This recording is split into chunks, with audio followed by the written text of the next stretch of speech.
മാപ്പിളപ്പാട്ട് ഗായകൻ CK ആലിക്കുട്ടി ഇത്തവണയും അംഗം വെട്ടാൻ തെരഞ്ഞെടുപ്പ് ഗോതയിൽ. കുന്നമംഗലം ഗ്രാമപഞ്ചായത്ത് 5-ാം വാർഡ് സ്വതന്ത്ര സ്ഥാനാർത്ഥിയായാണ് ഇത്തവണ മത്സരത്തിന് ഇറങ്ങുന്നത്. 7-ാം തവണയാണ് 59-കാരനായ ആലിക്കുട്ടി പോരാട്ടത്തിനിറങ്ങുന്നത്.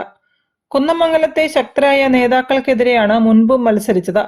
സ്കൂട്ടറിൽ തനിച്ചാണ് ആലിക്കുട്ടിയുടെ പ്രചരണം.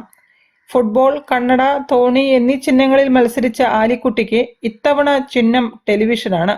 ഇതുവരെ ഞാൻ കുന്നമംഗലം പഞ്ചായത്തിലെ 5-ാം വാർഡ് നൊച്ചിപ്പൊയിൽ വാർഡിലെ സ്വതന്ത്ര സ്ഥാനാർത്ഥിയാണ്. എന്നെ നിങ്ങൾ തിരഞ്ഞെടുത്താൽ എൻ്റെ ചിഹ്നം ടെലിവിഷനാണ്. ആ ചിഹ്നത്തിൽ നിങ്ങൾ വോട്ട് ചെയ്ത് എന്നെ വിജയിപ്പിച്ചാൽ എൻ്റെ കഴിവിൻ്റെ പരമാവധി എല്ലാ സർക്കാരിൻ്റെ ആനുകൂല്യങ്ങളും ഞാൻ നിങ്ങൾക്ക് വാഗ്ദാനം ചെയ്യുന്നു. നിങ്ങളുടെ വിലയേറിയ വോട്ടുകൾ എനിക്ക് ടെലിവിഷൻ ചിഹ്നത്തിൽ ചെയ്ത് ഭൂരിപക്ഷത്തോടെ വിജയിപ്പിക്കണമെന്ന് അറിയിക്കുന്നു. ഇത്തവണ കെട്ടിവെക്കാനുള്ള പണം നൽകിയത് ഉമ്മ മറിയം ഹജുമയാണ്. 1985-ൽ ദേശീയ യുവജന പുരസ്കാരവും 2024-ൽ ഫോക്ലോർ അവാർഡും നേടിയിട്ടുണ്ട്. മാപ്പിള കലാ അക്കാദമിയുടെ ദേശീയ ജനറൽ സെക്രട്ടറി കൂടിയാണ് ആലിക്കുട്ടി. മൈമൂനയാണ് ഭാര്യ. അഫ്മിഷ്, അമീർ, അജ്മൻ എന്നിവർ മക്കളാണ്. News bureau, Kunnamangalam. വാർത്തകളിൽ ഒരു ഇടവേള കൂടി.